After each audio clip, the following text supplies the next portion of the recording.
Bonjour à tous, bienvenue dans cette nouvelle vidéo ensoleillée. Il fait très chaud aujourd'hui, il y a 33 degrés dans le van au thermomètre que j'ai rajouté sur la paroi. Il y en a 39 au thermomètre qui se trouve fixé à la cellule mais presque au plafond. Au programme d'aujourd'hui, quelques petits accessoires. En préambule, je vais quand même revenir sur mon marchepied puisque figurez-vous que 30 minutes après avoir posté ma vidéo précédente, le téléphone sonne et c'était le concessionnaire du van pour me donner des nouvelles, m'expliquer que voilà, ils attendent des réponses et patati et patata. Je ne peux imaginer un seul instant que la vidéo n'y soit pas pour quelque chose. Enfin bref, ils m'ont rappelé, me promettant de me donner des nouvelles rapidement, ce qui a été fait dès le lendemain, puisque j'ai été rappelé le lendemain par le concessionnaire, qui m'a annoncé le prix du marchepied, alors que je l'avais vu à entre 330 et 360 euros à divers endroits sur Internet. Donc ici, on m'a annoncé un prix à 490 euros TTC. Voilà, je trouve ça un peu cher, mais enfin apparemment c'est le marchepied complet, donc je présume avec le kit de fixation pour le porteur Fiat, avec peut-être aussi la petite garniture qu'il y a de chaque côté.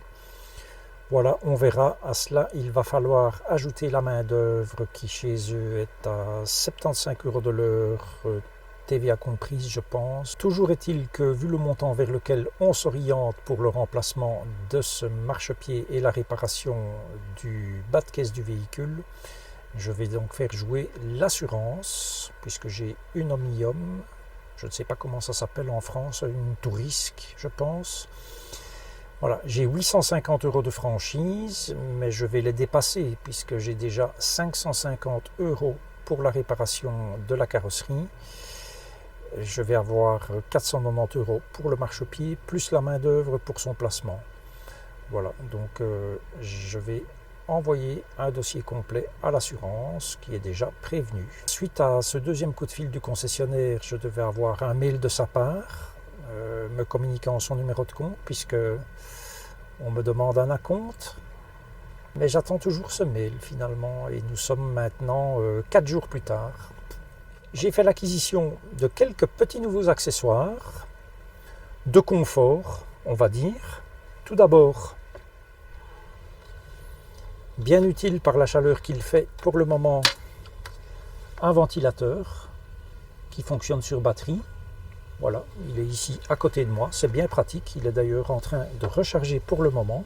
Pas très cher, je vous mets le lien Amazon dans la description, le prix doit apparaître ici quelque part. Pour le réservoir d'eau propre, j'ai fait l'acquisition du filtre de la marque WM Aquatech, c'est allemand.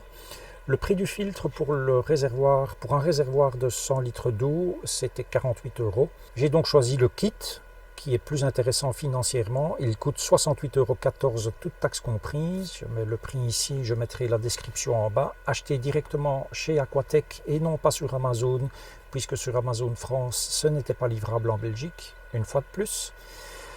Dans ce kit, il y a le filtre, qui est valable pour des réservoirs jusqu'à 120 litres, et il est utilisable pour 2500 litres d'eau, ce qui veut dire 25 pleins complets en ce qui me concerne. Il y a un détartrant et il y a un nettoyant désinfectant. Voilà, le réservoir étant jeune, je n'ai pas encore utilisé en fait ces deux derniers produits que je viens de mentionner. Le filtre se présente sous forme d'une éponge, je vous mets une photo ici, et c'est simplement plongé dans le réservoir. Ce n'est pas un désinfectant, c'est un conservateur d'eau, d'après ce que j'ai lu sur leur site. J'ai également fait l'acquisition de 2 coussins gonflables à utiliser en lieu et place des cales. Pourquoi? Pour la bonne et simple raison que les cales, après 3 ou 4 utilisations, elles sont déjà terriblement abîmées, alors que je suis quand même très soigneux avec mes affaires. Mais voilà, ici sur le parking sur lequel je me trouve actuellement et sur lequel je viens de manière régulière, tant que j'ai des clients à satisfaire ici dans la région, c'est fort caillouteux et les cales s'abîment très vite. Et non seulement les cales s'abîment très vite, mais en plus le dénivelé à corriger est trop important pour les cales que j'ai, puisque suivant la place disponible, je dois surélever jusqu'à 20 cm la roue avant. Chose qui est totalement impossible avec les cales. Je pense que même les cales les plus grosses, on n'arrive pas à 20 cm de dénivelé. Le système de coussin gonflable Airlift de la société EMUC permet de grimper jusqu'à 20 cm, donc ça offre quand même des possibilités. Et donc je vous montre cela tout de suite. Donc j'en ai placé un en dessous de la roue avant et en dessous de la roue arrière, côté droit du véhicule, puisque comme vous le voyez sur la copie écran, le véhicule penche de ce côté-là.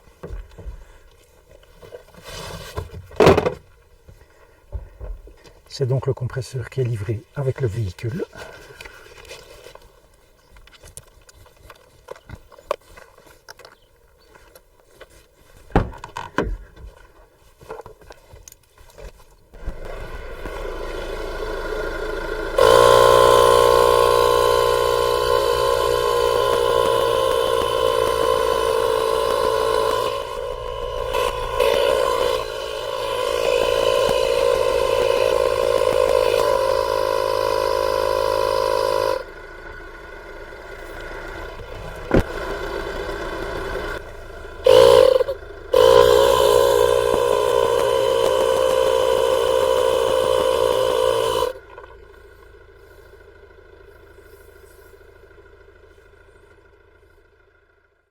Le coussin que j'ai placé à l'avant est gonflé à 3 barres de pression. On peut monter jusqu'à 6 barres maximum avec une masse maximale de 11 tonnes.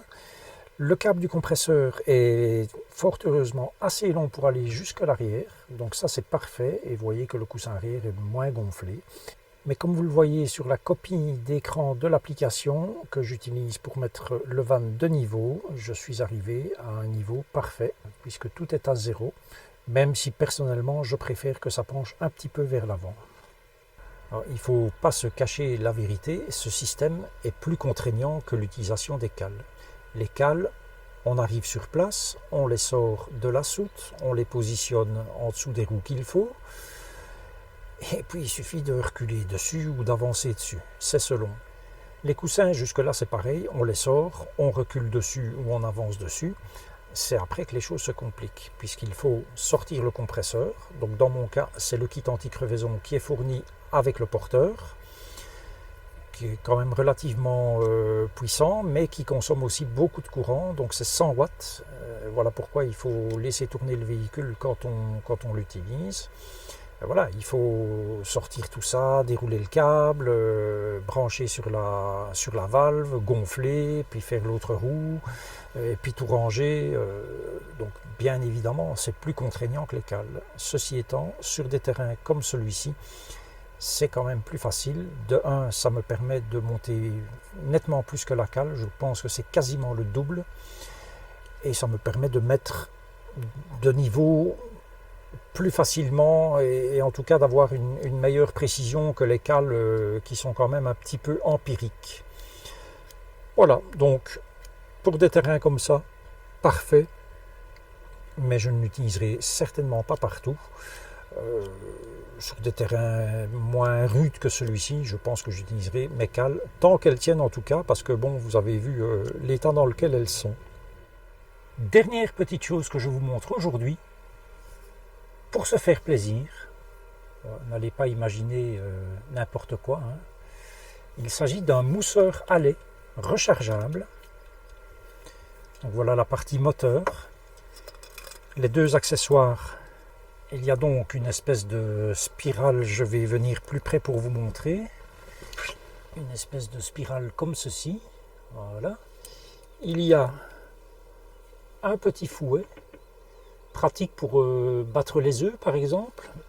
Et alors il y a même la même chose que la spirale mais en double que j'ai laissé dans la boîte. Alors qu'est-ce que je vais faire avec ça? Je vais me faire une petite crème pour mettre dans mon café. Mon café qui va passer. Alors ici je mets du lait mais ça marche avec de la crème fraîche. La différence c'est que la crème fraîche va donner avec ça de la crème chantilly. Accessoirement la crème fraîche Accessoirement, la crème fraîche va vider quand même la batterie, hein, parce que ça c'est très dense. Donc je mets un petit peu de lait,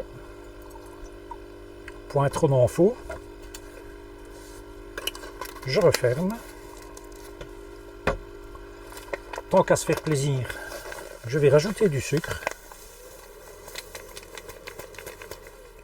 Voilà, oh, allons-y gaiement. Hein. Hop, bien refermer tout pour ne pas avoir de sucre plein l'armoire. Voilà. Le café est prêt. Et maintenant, avec ceci,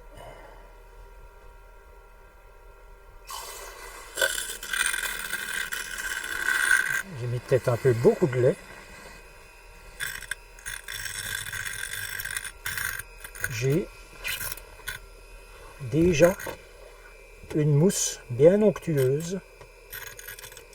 Évidemment, on ne voit pas fort bien.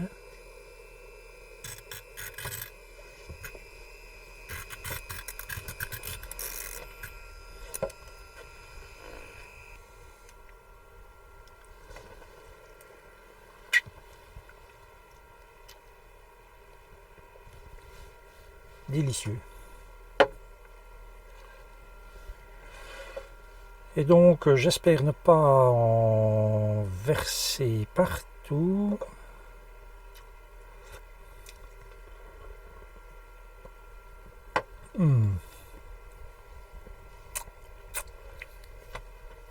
Je vais prendre la caméra.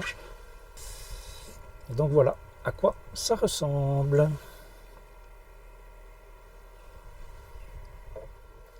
Delicious. Je vais aussi vous parler de la vaisselle en mélamine. Alors la vaisselle en mélamine, c'est ce qu'on utilise pour gagner du poids, qui est quand même l'ennemi de tous les camping-caristes.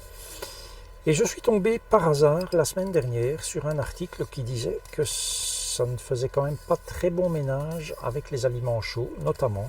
Il y a une étude qui a été faite à Taïwan, je regarde mon écran, voilà, qui a montré que les personnes ayant mangé des nouilles chaudes dans un bol en mélamine et non en céramique présentaient une quantité bien plus importante de mélamine dans leurs urines. Selon les chercheurs, la quantité de mélamine absorbée augmente avec la chaleur, car à des températures élevées, la résine se décompose. La mélamine, c'est donc du plastique thermodurcissable qui est fait à partir d'un mélange de résine et de formaldéhyde. En Allemagne, l'Institut fédéral d'évaluation des risques déconseille d'ailleurs d'utiliser ces ustensiles à une température dépassant 70 degrés. Bon, je ne pense pas qu'on l'utilise à des températures aussi élevées. Néanmoins, je me suis penché sur cette tasse, ou ce mug. C'est un mug que j'utilisais déjà quand j'avais mon précédent camping-car, il y a plus de 10 ans. Ce mug a toujours été nettoyé comme les gens propres nettoient leurs affaires, bien sûr. Et si on regarde le fond, eh bien, le café est marqué dedans.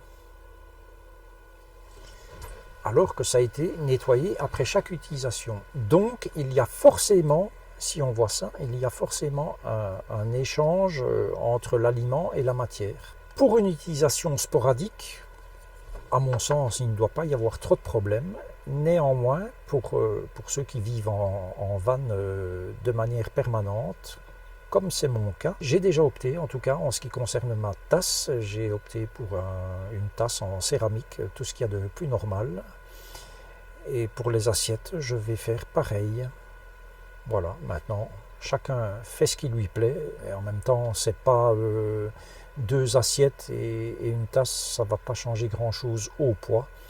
Donc voilà, moi je vais opter pour cette solution-là, retour à l'ancienne méthode. Pas encore de voyage, mais ça vient, pour le moment trop de boulot pour les clients. Donc je pense que la prochaine vidéo, ça sera un peu de voyage. Donc voilà, cette vidéo s'achève ici. Je vous souhaite une excellente soirée, je vous dis à la prochaine.